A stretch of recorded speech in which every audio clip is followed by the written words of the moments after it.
श्री गणेश चतुर्थी व्रत की कहानी। गणेश चतुर्थी व्रत की कई पौराणिक कथाएं हैं। इन्हीं प्रचलित कथाओं में से एक के अनुसार एक समय भगवान शिवजी और माता पार्वती नदी किनारे बैठे थे। तभी समय व्यतीत करने के लिए माता पार्वती का मन चौपड़ खेलने का हुआ। उनके आग्रह पर भोलेनाथ भी चौपड़ खेलने के लिए राजी हो गए।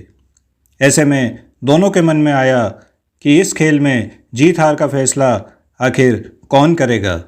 तब भगवान शिव ने कुछ तिनकों से एक पुतले का निर्माण किया और उसकी प्राण प्रतिष्ठा कर भगवान शिव ने उस पुतले को आज्ञा दी कि इस खेल में हमारी हार जीत का फैसला वही करेगा। इसके बाद खेल में तीनों बार माता पार्वती की ही विजय हुई, परंतु उस पुतले ने भगवान शिव को विजयी घोषित कर दिया। इस बात से क्रोधित होकर माता पार्वती ने उस पुतले को लंगड़ा होने व कीचड़ में पड़े रहने का श्राप दे दिया। इस बात से पुतला काफ़ी डर गया और माता पार्वती से क्षमा मांगते हुए बोला कि उससे अज्ञानतावश ऐसा हो गया है। भगवान शिव ने पार्वती माता को उसे क्षमा करने की प्रार्थना करी। तब पार्वती माता ने उस पुतले को इस श्राप से मुक्ति पाने का तरीका बताया।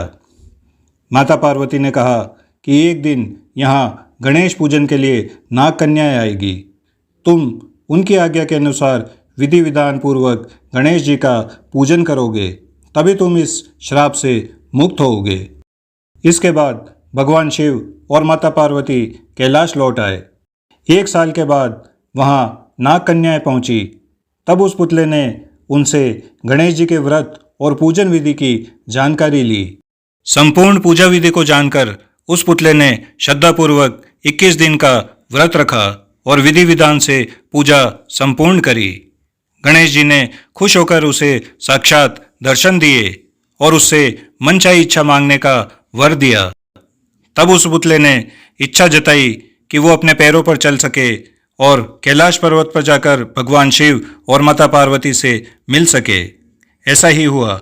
उस पुतले ने जाकर ये कथा भगवान शिव को सुनाई। क्योंकि चौपड़ खेलने के बाद माता पार्वती भगवान भोलेनाथ से रूठ गई थी, इसलिए पुतले की इस कथा से प्रभावित होकर भगवान शिव ने भी 21 दिन का विधि पूर्वक गणेश जी का व्रत किया, जिससे माता पार्वती ने प्रसन्न होकर भगवान शिव को माफ कर दिया।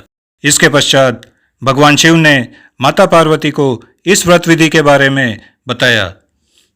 ये सुनने के बाद माता पार्वती के हृदय में उनके पुत्र कार्तिकेय से मिलने की इच्छा जागृत हुई। तब माता पार्वती ने भी गणपति जी का 21 दिन का व्रत विधि विधान से किया।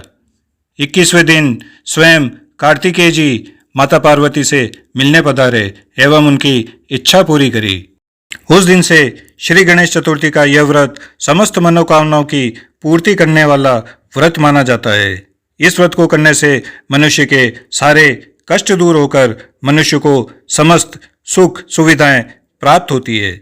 मित्रों, आप भी इस व्रत को जरूर विधि विधान से करें और भगवान श्री गणेश का आशीर्वाद प्राप्त करें, ताकि आपके जीवन की हर मनोकामना पूर्ण हो एवं जीवन के सारे विघ्नों से मुक्ति प्राप्त हो।